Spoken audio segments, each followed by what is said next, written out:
빈처 현진건 1. 그것이 어찌 없을까? 아내가 장문을 열고 무엇을 찾더니 입안말로 중얼거린다. 무엇이 없어? 나는 우두커니 책상머리에 앉아서 책장만 뒤적뒤적 하다가 물어보았다. 참, 못 본단 저고리가 하나 남았는데? 나는 그만 묵묵하였다. 아내가 그것을 찾아 무엇을 하려는 것인지 알미라. 오늘 밤에 옆집 할멈을 시켜 잡히려 하는 것이다. 이 2년 동안 돈 한 푼 나는 데 없고 그대로 줄이면 시장할 줄 알아 기구와 의복을 전당국 창고에 들이밀거나 고물상 한 구석에 세워두고 돈을 얻어오는 수밖에 없었다. 지금 아내가 하나 남은 모본단 저고리를 찾는 것도 아침거리를 장만하려 함이라. 나는 입맛을 쩍쩍 다시고 폈던 책을 덮으며 한숨을 내쉬었다. 봄은 벌써 반이나 지났건만은 이슬을 실은 듯한 밤기운이 방구석으로부터 슬금슬금 기어나와 사람에게 안기고 비가 오는 까닭인지 밤은 아직 깊지 않건만 인적조차 끊어지고 온 천지가 빈듯이 고요한데 투닥투닥 떨어지는 빗소리가 한없는 구슬픈 생각을 자아낸다. 빌어먹을 것. 되는 대로 되어라. 나는 점점 견딜 수 없어 두 손으로 흐트러진 머리카락을 쓰다듬어 올리며 중얼거려 보았다. 이 말이 더욱 처량한 생각을 일으킨다. 나는 또 한 번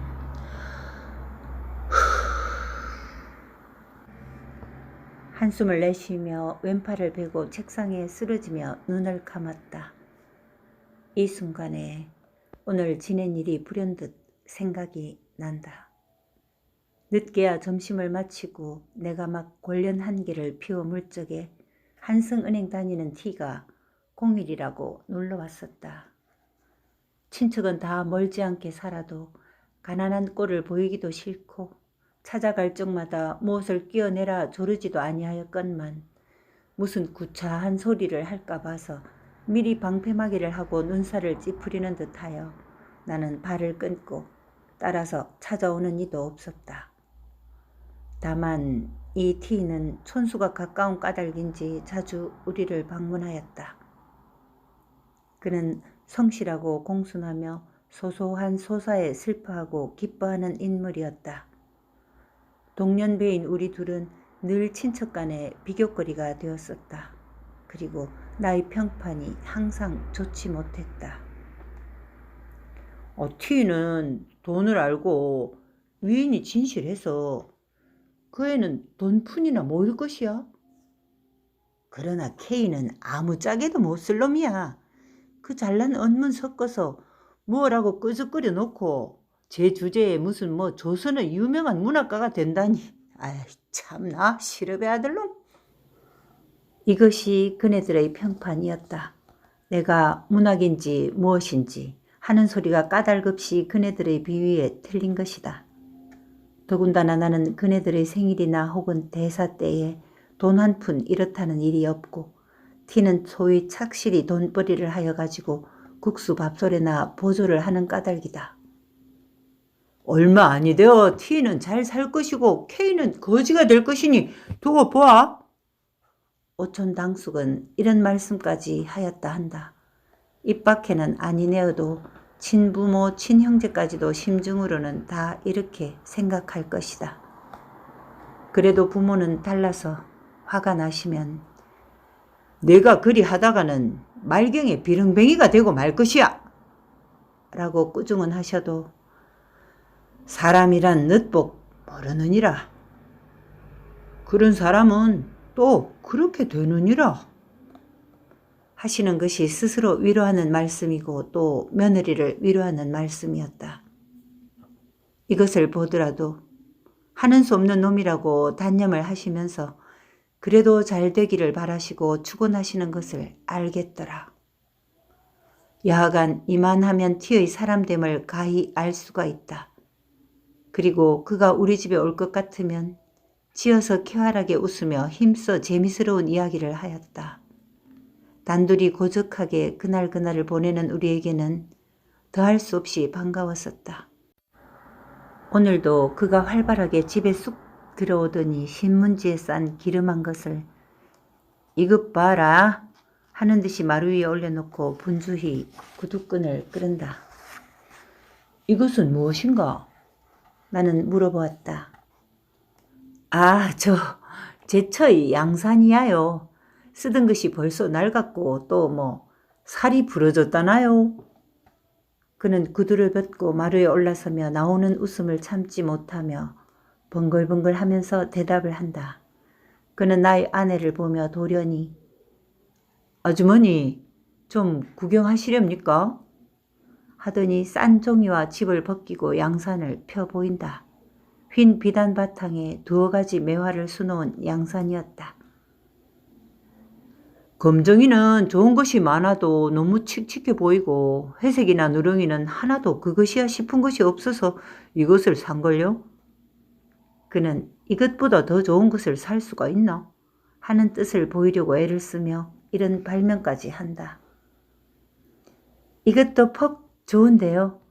이런 칭찬을 하면서 양산을 펴들고 이리저리 흘린 듯이 들여다보고 있는 아내의 눈에는 나도 이런 것을 하나 가졌으면 하는 생각이 역력히 보인다. 나는 갑자기 불쾌한 생각이 와락 일어나 방으로 들어오며 아내의 양산 부는 양을 빙그레 웃고 바라보고 있는 티에게 여보게 방에 들어오게 그려. 우리 이야기나 하세. 티는 따라 들어와 물가 폭등에 대한 이야기며 자기의 월급이 오른 이야기며 주권을 몇 주 사두었더니 꽤 이익이 남았다든가 각 은행 사무원 경기회에서 자기가 우월한 성적을 얻었다든가 이런 것 저런 것 한참 이야기하다가 돌아갔었다. 티를 보내고 책상을 향하여 짓던 소설의 결미를 생각하고 있을 즈음에 여보. 아내의 떠는 목소리가 바로 내 귀 곁에서 들린다. 핏기 없는 얼굴에 살짝 붉은 빛이 돌며 어느 결에 내 곁에 바짝 다가 앉았더라. 당신도 살 도리를 좀 하셔요. 나는 또 시작하는구나 하는 생각이 번개같이 머리에 번쩍이며 불쾌한 생각이 벌컥 일어난다. 그러나 뭐라고 대답할 말이 없이 묵묵히 있었다. 우리도 남과 같이 살아보아야지요. 아내가 티의 양산에 단단히 자극을 받은 것이다. 예술가의 처노릇을 하려는 독특한 결심이 있는 그는 좀처럼 이런 소리를 입 밖에 내지 아니하였다. 그러나 무엇에 상당한 자극만 받으면 참고 참았던 이런 소리를 하게 되는 것이다. 그럴 적마다 그럴만도 하다는 동정심이 없지 아니하나 심사가 어쩐지 좋지 못하였다. 이번에도 그럴만도 하다는 동정심이 없지 아니하되 또한 불쾌한 생각을 억제키 어려웠다. 잠깐 있다가 불쾌한 빛을 드러내며 급작스럽게 살도리를 하라면 어찌할 수가 있어. 차 될 때가 있겠지. 아이고 차차란 말씀 그만 두그려. 어느 천년에. 아내의 얼굴에 붉은 빛이 짙어지며 전에 없이 흥분한 어조로 이런 말까지 하였다. 자세히 보니 두 눈에 은은히 눈물이 개었더라. 나는 잠시 멍멍하게 있었다. 성낸 불길이 치받쳐 올라온다. 나는 참을 수 없었다. 막부리꾼한테 시집을 갈 것이지. 누가 내게 시집을 오랬어? 저 따위가 예술가의 처가 다 뭐야? 사나운 어조로 몰풍스럽게 소리를 꽥 질렀다. 에그! 살짝 얼굴빛이 변해지며 어이없이 나를 보더니 고개가 점점 수그러지며 한 방울 두 방울 방울방울 눈물이 장판 위에 떨어진다. 나는 이런 일을 가슴에 그리며 그래도 내일 아침거리를 장만하려고 옷을 찾는 아내의 심중을 생각해 보니 말할 수 없는 슬픈 생각이 가을바람과 같이 설렁설렁 심고를 분지르는 것 같다. 쓸쓸한 빗소리는 굵었다 가늘었다 어연히 적적한 밤공기에 더욱 처량히 들리고 그을음 앉은 등피 속에서 비추는 불빛은 구름에 가린 달빛처럼 우는 듯 조는 듯 구차히 얻어산 몇 권 양책의 표제 금자가 번쩍거린다. 2. 장 앞에 초연히 서 있던 아내가 무엇이 생각났는지 고개를 끄덕끄덕하며 들릴 듯 말 듯 모관의 소리로 참 옳지 참 그날 찾았소? 아니에요. 벌써 저 인천 사시는 형님이 오셨던 날 아내가 애써 찾던 그것도 벌써 전당포의 고운 먼지가 앉았구나. 종지 하나라도 차근차근 아랑곳하는 아내가 그것을 잡혔는지 안 잡혔는지 모르는 것을 보면 빈곤이 얼마나 그의 정신을 물어뜯었는지 알겠다.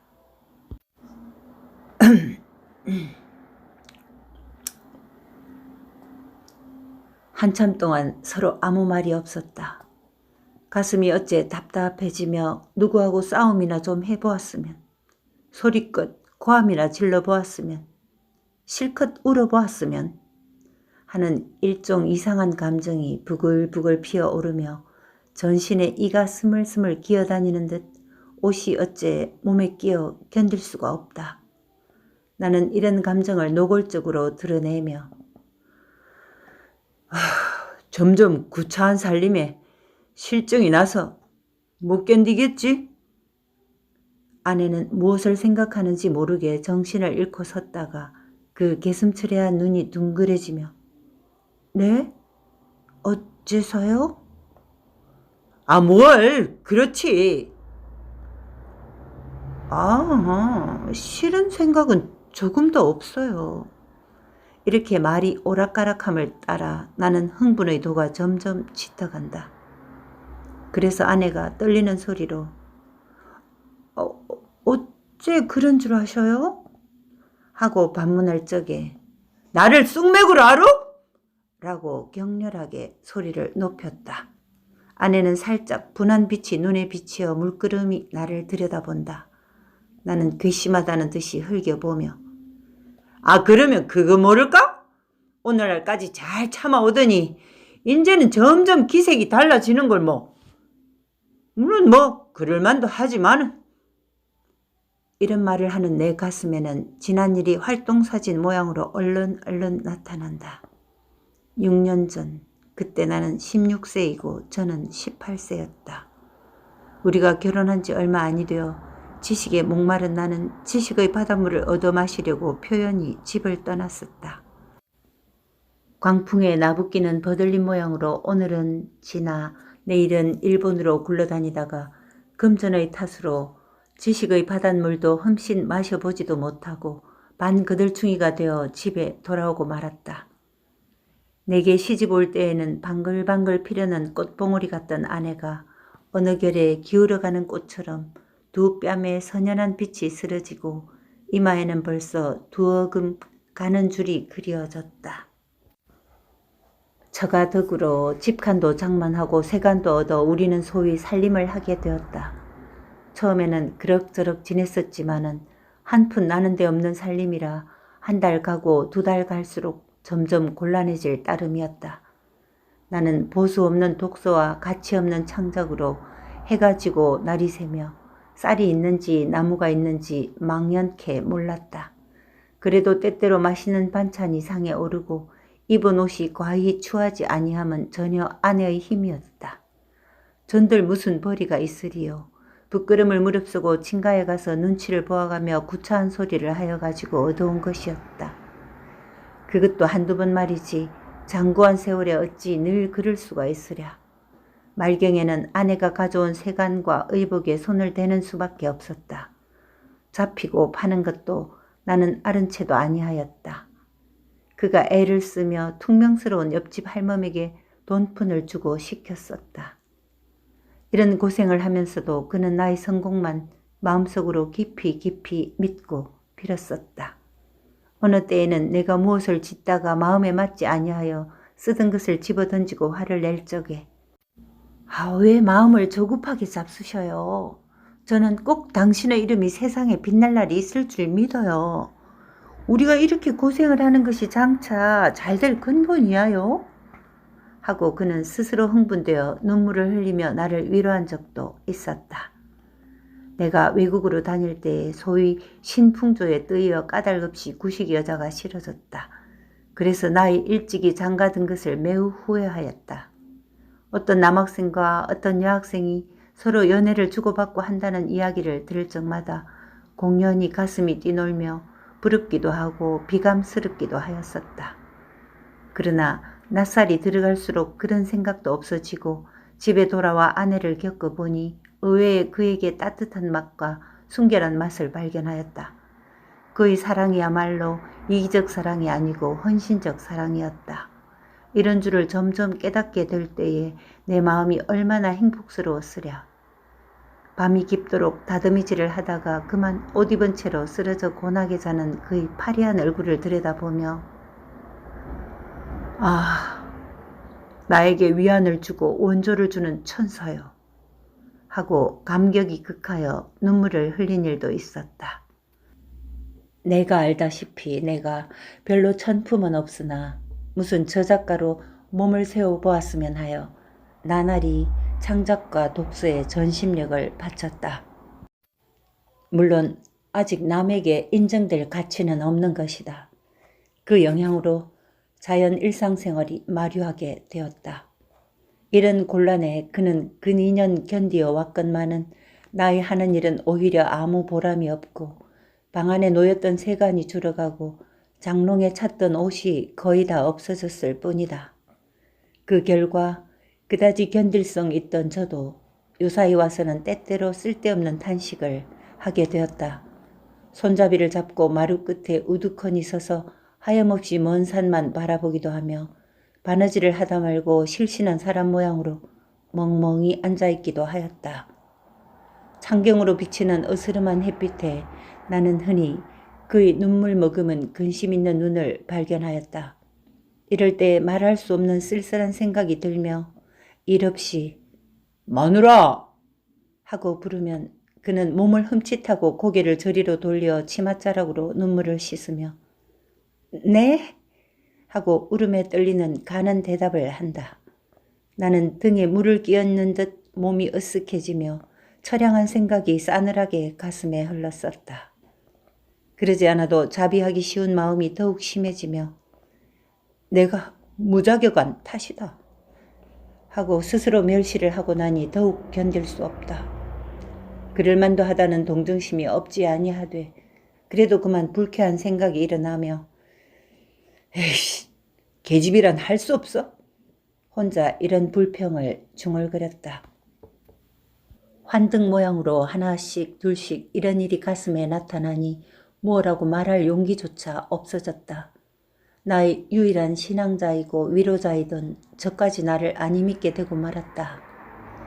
그는 마음속으로 내가 6년 동안 내 살을 깎고 점이었구나. 이 원수야.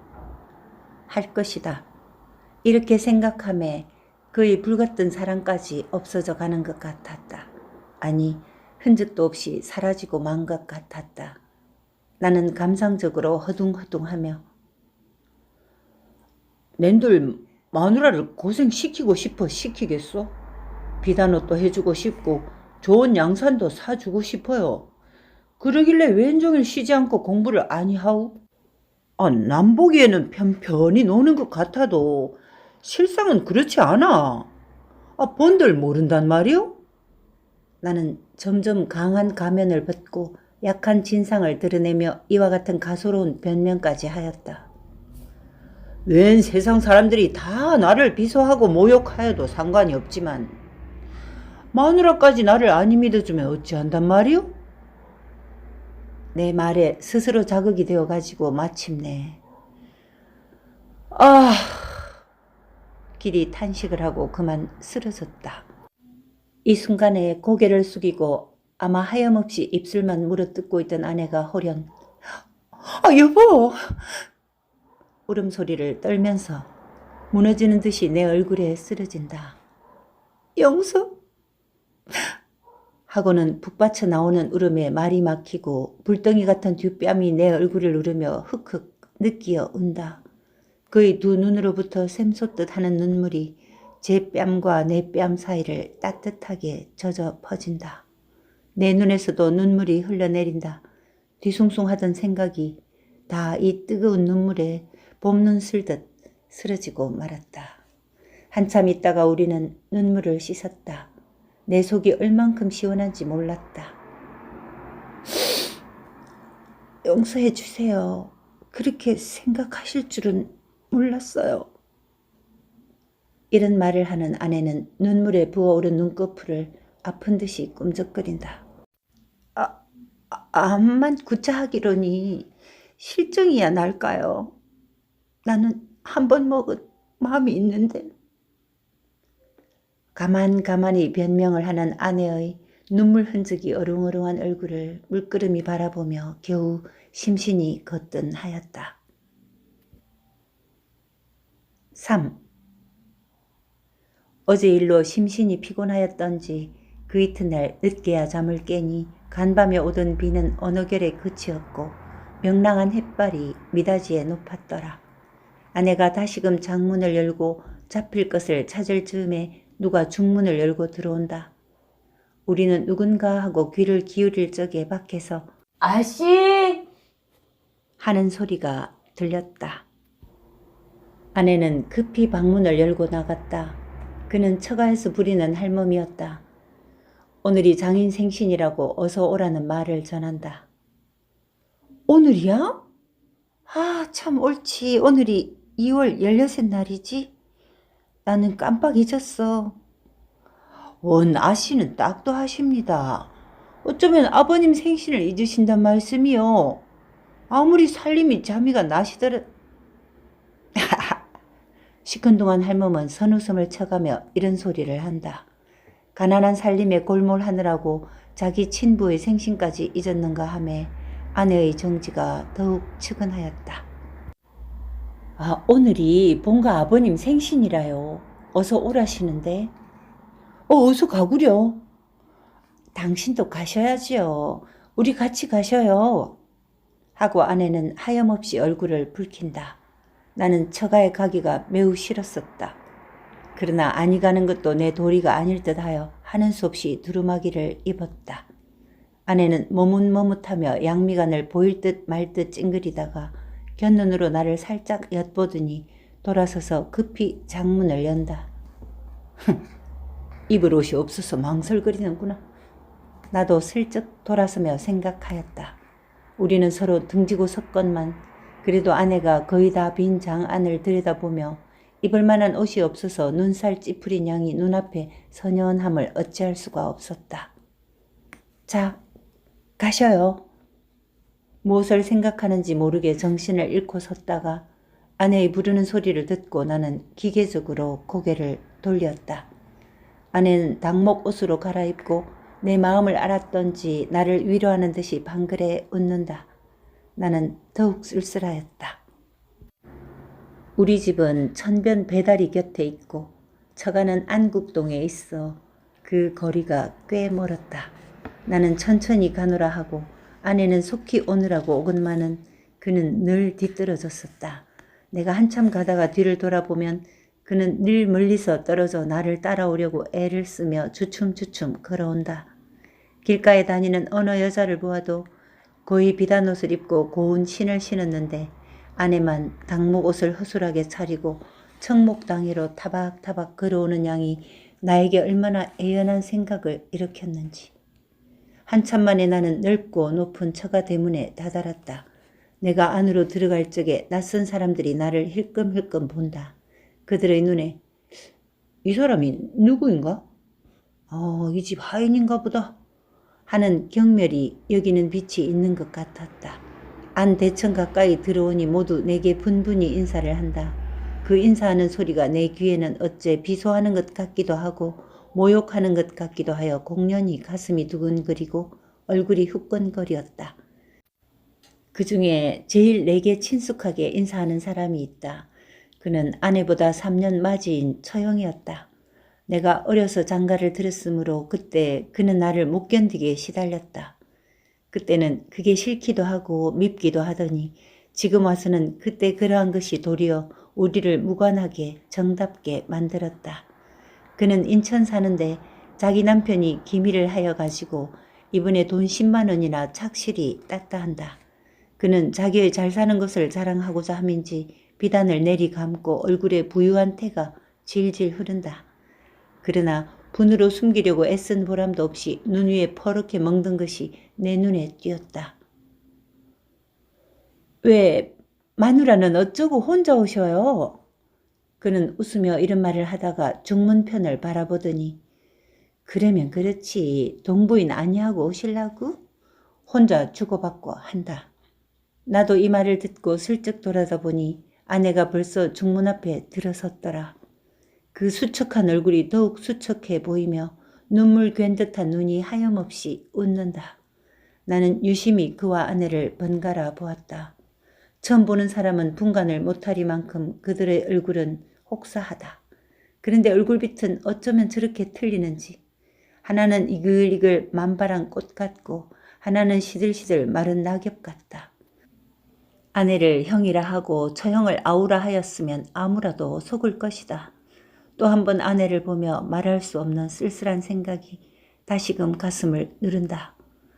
딴 음식은 별로 먹지도 아니하고 못 먹는 술을 넉 잔이나 마시었다. 그래도 바늘방석에 앉아있는 것처럼 견딜 수가 없다. 집에 가려고 나는 몸을 일으켰다. 골치가 띵 하며 내가 선 방바닥이 마치 폭풍에 도도하는 파도같이 높았다 낮았다 어질어질해서 곧 쓰러질 것 같았다. 이 거동을 보고 장모가 황망히 일어서며 아이고 술이 저렇게 취해가지고 어디로 가려고 여기서 한잠 자고 가게. 나는 손을 내저으며 아니에요. 집에 가겠어요. 취한 소리로 중얼거렸다. 저를 어쩌나. 장모는 걱정을 하시더니 할멈 어서 인력거 한 채 불러오게 한다. 시중에도 인력거를 태우지 말고 그 인력거 삭슬 나를 주었으면 책 한 권을 사보련만 하는 생각이 있었다. 인력거를 타고 얼마 아니 가서 그만 잠이 들고 말았다. 한참 자다가 잠을 깨어보니 방 안에 벌써 난포불이 키었는데 아내는 어느 결에 왔는지 외로이 앉아 바느질을 하고 화로에서는 무엇이 끓는 소리가 보글보글 하였다. 아내가 나의 잠 깬 것을 보더니 급히 화로에 얹힌 것을 만져보며 인제 그만 일어나 진지 잡수셔요 하고 불이 나게 일어나 아랫목에 파묻어둔 밥그릇을 꺼내어 미리 차려둔 상에 얹어서 내 앞에 갖다 놓고 일변 화로를 당겨 더운 반찬을 집어 얹으며 자 어서 일어나셔요 한다. 나는 마지못하여 하는 듯이 부스스 일어났다. 머리가 오히려 아프며 목이 몹시 말라서 국과 물을 연해 들이켰다. 물만 잡수셔서 어째요. 진지를 좀 잡수셔야지. 아내는 이런 근심을 하며 밥상머리에 앉아서 고기도 뜯어주고 생선뼈도 추려주었다. 이것은 다 오늘 처가에서 가져온 것이다. 나는 만나게 밥 한 그릇을 다 먹었다. 내 밥상이 남에 아내가 밥을 먹기 시작한다. 그러면 지금껏 내 잠 깨기를 기다리고 밥을 먹지 아니하였구나 하고 오늘 처가에서 본 일을 생각하였다. 어제 일이 있은 후로 우리 사이에 무슨 벽이 생겼던 듯 하던 것이 그 벽이 점점 얇아져 가는 듯하며 가엾고 자랑스러운 생각이 일어났었다. 그래서 우리는 정답게 이런 이야기 저런 이야기를 하게 되었다. 우리의 이야기는 오늘 장인 생신잔치로부터 처형 눈 위에 멍든 것에 옮겨갔다. 처형의 남편이 이번 그 돈을 딴 뒤로는 주야 요리점과 기생집에 돌아다니더니 일전에 어떤 기생을 얻어가지고 날뛰며 집에만 들면 집안 사람을 들볶고 걸핏하면 처형을 친다 한다. 이번에도 별로 대단치 않은 일에 처형에게 밥상으로 냅다 갈겨 바로 눈 위에 그렇게 멍이 들었다 한다. 그것 보아. 돈푼이나 있으면 다 그런 것이야. 정말 그래요. 없으면 없는 대로 살아도 의좋게 지내는 것이 행복이야요. 아내는 충심으로 공명해 주었다. 이 말을 들으며 내 마음은 말할 수 없이 만족해지며 무슨 승리자나 되는 듯이 득이양양하였다. 그리고 마음속으로 옳다, 그렇다, 이렇게 지내는 것이 행복이다 하였다. 4. 이틀 뒤 해 으스름에 처형은 우리 집에 놀러 왔었다. 마침 내가 정신없이 무엇을 생각하고 있을 즈음에 쓸쓸하게 닫혀있는 중문이 찌그등하며 비단옷 소리가 사으락 사으락 들리더니 아랫목은 내게 빼앗기고 윗목에서 바느질을 하고 있던 아내가 문을 열고 나간다. 아이고, 형님 오셔요? 아내의 인사하는 소리가 들리더니 처형이 계집 하인에게 무엇을 들리고 들어온다. 나도 반갑게 인사를 하였다. 그날 매우 욕을 보셨지요? 못 잡수는 술을 무슨 짝이 그렇게 잡수셔요? 그는 이런 인사를 하다가 급작스럽게 계집 하인이 든 것을 빼앗더니 그 속에서 신문지로 싼 것을 끄집어내어 아내를 주며 내신 사는데 내신도 한 켤레 샀다. 그날 청목당회를 말을 하려다가 나를 곁눈으로 흘끗 보고 그만 입을 닫힌다. 아이, 그것은 왜 또 사셨어요? 해쓱한 얼굴에 꽃물을 들이며 아내가 취사를 하는 것도 들은 채 만체하고 처형은 또 이야기를 시작한다. 올 적에 사랑양반을 졸라서 돈 100원을 얻었겠지? 그래서 오늘 종로에 나와서 옷감도 바꾸고 신도 사고. 그는 자랑과 기쁨의 빛이 얼굴에 퍼지며 싼 볼을 끌러 이런 것이야 하고 우리 앞에 펼쳐 놓는다. 자세히는 모르나 여하간 감 많은 품 좋은 비단인 듯하다. 무늬 없는 것, 무늬 있는 것, 회색, 옥색, 초록색, 분홍색이 갖가지로 윤이 흐르며 색색이 빛이 나서 나는 한참 황홀하였다. 무슨 칭찬을 해야 되겠다 싶어서 참 좋은 것인데요? 이런 말을 하다가 나는 또 쓸쓸한 생각이 일어난다. 저것을 보는 아내의 심중이 어떠할까 하는 의문이 문득 일어남이라. 뭐다 좋은 것만 샀습니다. 그려? 아내는 인사를 차리느라고 이런 칭찬은 하나마 별로 부러워하는 기색이 없다. 나는 저기 의외의 감이 잃었다. 처형은 자기 남편의 흉을 보기 시작하였다. 그 밉살스럽다는 둥, 그 추근추근하다는 둥, 말끝마다 자기 남편의 불미한 점을 들다가 문득 이야기를 끊고 일어선다. 아, 왜 벌써 가시려고 하셔요? 모처럼 오셨다가 반찬은 없어도 저녁이나 잡수셔요. 하고 아내가 만류를 하니 아니, 곧 가야지. 오늘 저녁차로 떠날 것이니까 가서 짐을 메어야지. 아직 차 시간이 멀었어? 아니, 그래도 정거장에 일찍이 나가야지. 만일 기차를 놓치면 오죽 기다리실라고? 벌써 오늘 저녁차로 간다고 편지까지 했는데. 제3 만류함도 돌아보지 아니하고는 그는 홀홀히 나간다. 우리는 그를 보내고 방에 들어왔다. 나는 웃으며 아내에게 그까짓 것이 기다리는데 뭐 그다지 급급히 갈 것이 무엇이야? 아내는 하염없이 웃을 뿐이었다. 그래도 뭐 옷감 바꿀 돈을 주었으니 기다리는 것이 애처롭게는 하겠지. 밉살스러우니 추근추근하니 하여도 물질의 만족만 얻으면 그것으로 위로하고 기뻐하는 그의 생활이 참 가련하다 하였다. 참 그런가 보아요. 아내도 웃으며 내 말을 받는다. 이때 처형이 사준 신이 그의 눈에 띄었는지 혹은 나를 꺼려 보고 싶은 것을 참았는지 모르나 그것을 집어들고 조심조심 펴보려다가 말고 머뭇머뭇한다. 그 속에 그를 해케할 무슨 위험품이나 든 것 같이. 어서 펴보구려. 아내가 하도 머뭇머뭇하기로 보다 못하여 내가 재촉을 하였다. 아내는 이 말을 듣더니 자키 좋으랴 하는 듯이 활발하게 싼 신문지를 헤친다. 퍽 이쁜걸요? 그는 그늘에 드문 기쁜 소리를 치며 방바닥 위에 사뿐 내려놓고 버선을 당기며 곱게 신어본다. 어쩌면 이렇게 맞아요? 연애 연방 감탄사를 부르짖는 그의 얼굴에 흔연한 희색이 넘쳐 흐른다. 묵묵히 아내의 기뻐하는 양을 보고 있던 나는 또다시 여자란 할 수 없어 하는 생각이 들며 조심하였을 따름이다 하며 밤빛 같은 검은 그림자가 가슴을 어둡게 하였다. 그러면 아까 처형의 옷감을 볼 적에도 물론 마음속으로는 부러워하였을 것이다. 다만 표면에 드러내지 않았을 따름이다. 겨우 어서 펴보구려 하는 한마디에 가슴에 숨겼던 생각을 속임없이 나타내는구나 하였다. 내가 무엇을 생각하고 있는지 저는 모르고 새신 신은 발을 조금 쳐들며 신 모양이 어때요? 매우 이뻐. 겉으로는 좋은 듯이 대답하였으나 마음은 쓸쓸하였다. 내가 제게 신 한 켤레를 사주지 못하여 남에게 얻은 것으로 만족하고 기뻐하는도다. 웬일인지 이번에는 그만 불쾌한 생각이 일어나지 아니하였다. 처형이 동서를 밉다거니 무엇이니 하면서도 기차를 놓치면 남편이 기다릴까 염려하여 급히 가던 것이 생각난다. 그것을 미루어 아내의 심사도 알 수가 있다.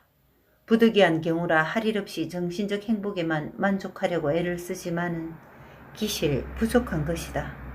다만 참을 따름이다. 그것은 내가 생각해야 된다. 이런 생각을 하니 전날 아내에게 그런 말을 한 것이 후회가 난다. 어느 때라도 제 은공을 갚아줄 날이 있겠지. 나는 마음을 좀 너그럽게 먹고 이런 생각을 하며 아내를 보았다. 나도 어서 출세를 하여 비단신 한 켤레쯤은 사족에 되었으면 좋으련만. 아내가 이런 말을 듣기는 참 처음이다. 네? 아내는 제 귀를 못 믿어하는 듯이 의아한 눈으로 나를 보더니 얼굴에 살짝 열기가 오르며 얼마 안 되어 그렇게 될 것이야요 라고 말하였다. 정말 그럴 것 같소? 나는 약간 흥분하여 반문하였다. 그러면요 그렇고 말고요. 아직 아무도 인정해주지 않은 무명 작가인 나를 다만 저 하나가 깊이 인정해준다. 그러기에 그 강한 물질에 대한 본능의 욕구도 참아가며 오늘날까지 몹시 눈살을 찌푸리지 아니하고 나를 도와준 것이다. 아, 나에게 위안을 주고 원조를 주는 천사여. 마음속으로 이렇게 부르짖으며 두 팔로 덥석 아내의 허리를 잡아 내 가슴에 바싹 안았다. 그 다음 순간에는 뜨거운 두 입술이 그의 눈에도 나의 눈에도 그렁그렁한 눈물이 물 끓듯 넘쳐 흐른다.